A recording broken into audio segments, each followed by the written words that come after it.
भूतिया hotel room की कहानी। यह कहानी है करिश्मा और संजय की, जो बहुत अच्छे दोस्त थे। करिश्मा और संजय कई दिनों से एक दूसरे से मिलने की कोशिश कर रहे थे, लेकिन अलग अलग शहरों में काम करने की वजह से जिसके कई दिनों की कोशिश के बाद दोनों ने दिल्ली मिलने का प्लान बनाया। करिश्मा ने घूमने की सारी जगहों की लिस्ट बना ली थी। उसने सब कुछ अपने तरीके से प्लान कर लिया था ताकि एक अनजान शहर जाने के बाद उन दोनों को किसी भी परेशानी का सामना न करना पड़े। स्टे करने के लिए करिश्मा ने एक होटल में रूम बुक कर लिया और 18 मार्च की रात दोनों दिल्ली से एयरपोर्ट पर मिले। करिश्मा मिलने पर बोली, हेलो संजय, पता है तुम्हें मैंने कितना मिस किया। इस पर संजय बोला, मैंने भी तुम्हें बहुत मिस किया। दोनों एयरपोर्ट से सीधे होटल की तरफ निकल गए। करीब 1 घंटे के बाद दोनों अपने होटल पहुंच गए। होटल बाहर से बहुत ही खूबसूरत लग रहा था। इतना खूबसूरत होटल देखकर संजय काफ़ी खुश हो गया। संजय बोला, सच में तुम्हारी प्लानिंग और चॉइस हमेशा टॉप पर होती है। करिश्मा कहती है, हाँ, जैसे कि मैं। दोनों ने होटल में चेक इन कर लिया। अपने रूम में पहुंचते ही दोनों फ्रेश हो गए और एक दूसरे से बातें करने लगे। दोनों का ही लॉन्ग डिस्टेंस रिलेशनशिप था और एक साल में दोनों का मिल पाना होता था और 1 साल बाद ही दोनों एक दूसरे से मिल रहे थे। इस बीच जो भी एक दूसरे के साथ हुआ, दोनों ने एक दूसरे के साथ शेयर करना शुरू कर दिया। बात करते करते दोनों एक दूसरे के करीब आ गए। फिर संजय ने कहा, हम एक साथ क्यों नहीं रह सकते? तो करिश्मा बोली, देखो संजय, कोशिश तो मेरी यही रहती है कि मैं और तुम दोनों हमेशा के लिए एक साथ हो जाए। करिश्मा और संजय एक दूसरे से बात कर ही रहे थे कि तभी रूम में बाथरूम से कोई आवाज़ आने लगी। पहले तो उन्हें लगा कि गीज़र में कोई प्रॉब्लम होगी, लेकिन ध्यान से सुनने पर करिश्मा ने यह महसूस किया कि ये किसी की दीवार पर नाखून मारने की आवाज़ है। ऐसा समझ में आते ही करिश्मा काफ़ी डर गई और वह संजय को यह बात बताई, जिसके बाद संजय बाथरूम की तरफ बढ़ने लगा। फिर संजय बोला, वो बाथरूम में तो बिल्ली थी। करिश्मा बोली, मैंने तुम्हें खामखा डरा दिया। चैन की सांस लेते हुए दोनों वहीं बेड पर लेट गए और एक दूसरे से बात करने लगे कि तभी उन्हें महसूस हुआ कि उनके बेड के नीचे कोई गहरी गहरी सांसें ले रहा है। अब ये बात दोनों ने महसूस की, जिसके बाद करिश्मा ने बेड के नीचे देखा। उसने जो देखा उससे करिश्मा की सांसें अटक गई और वह ज़ोरों से चिल्लाई।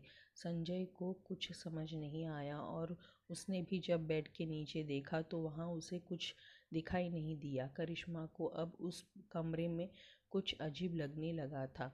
उसे वहाँ किसी तीसरे के होने का एहसास होने लगा। संजय ने उसे बहुत समझाने की कोशिश की, लेकिन करिश्मा अब वहाँ रुकना नहीं चाहती थी। तभी सामने रखा शीशा अपने आप हिलने लगा। इस डरावने नज़ारे को देख दोनों की सांसें फूलने लगी। अब बात साफ थी, सच में इस कमरे में कोई तीसरा था, पर कौन? अचानक ही शीशा टूटकर चकनाचूर हो गया। लेकिन अब जो उन दोनों ने देखा वो बेहद ही परेशान करने वाला मंजर था। उस कमरे में एक कैमरा पहले से ही लगा हुआ था, यानी अब तक जो भी उन दोनों के बीच हुआ वो सब कुछ उस कैमरे में रिकॉर्ड हो चुका था। दोनों काफ़ी घबरा चुके थे और फिर दोनों ने जल्दी जल्दी अपने कपड़े पहनना शुरू किया और वहाँ से निकलने की तैयारी करने लगे। इतने में पास रखे अलमारी से किसी के गुर्राने की आवाज़ आने लगी। यह सुन दोनों बहुत ही डर गए। अब बस कैसे भी करके दोनों वहाँ से भागना चाह रहे थे, लेकिन कमरे का दरवाज़ा खुल ही नहीं रहा था। काफ़ी देर के कोशिशों के बाद भी दरवाज़ा नहीं खुला और अलमारी अपने आप ज़मीन पर गिर पड़ी।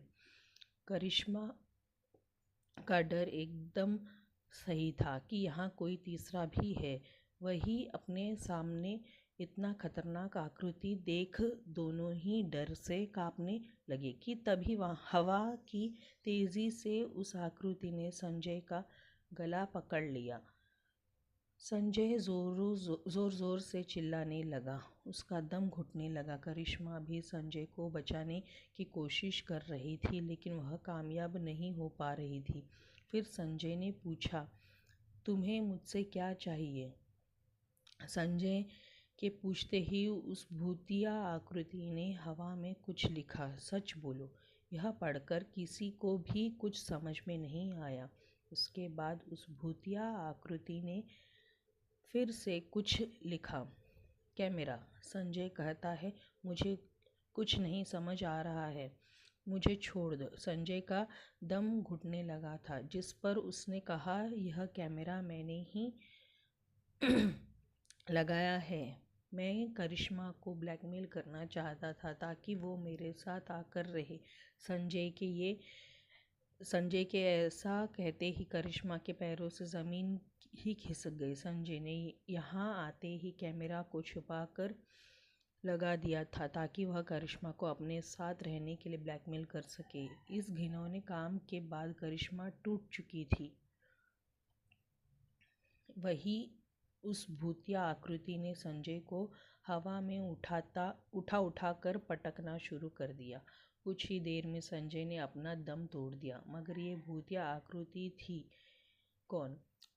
बात अब साफ थी। उस भूतिया आकृति ने करिश्मा की जिंदगी को नरक होने से बचा लिया था और संजय को इसके किए की सज़ा दी। भूतिया आकृति ने कहा, करिश्मा तुम रो मत, मैं तुम्हें बचाने ही आई थी। इस धोखेबाज इंसान ने मुझे भी ऐसे ही बर्बाद किया था। मैं कमज़ोर थी और मैंने डर के कारण आत्महत्या कर ली थी, लेकिन आज मेरा बदला पूरा हुआ। अब ये किसी के साथ भी ऐसा नहीं कर पाएगा। दोस्तों, आपको ये हमारी भूतिया होटल रूम की कहानी कैसी लगी? अगर अच्छी लगी हो तो लाइक करें और इसी तरह के कहानियों के लिए चैनल को सब्सक्राइब करें। धन्यवाद।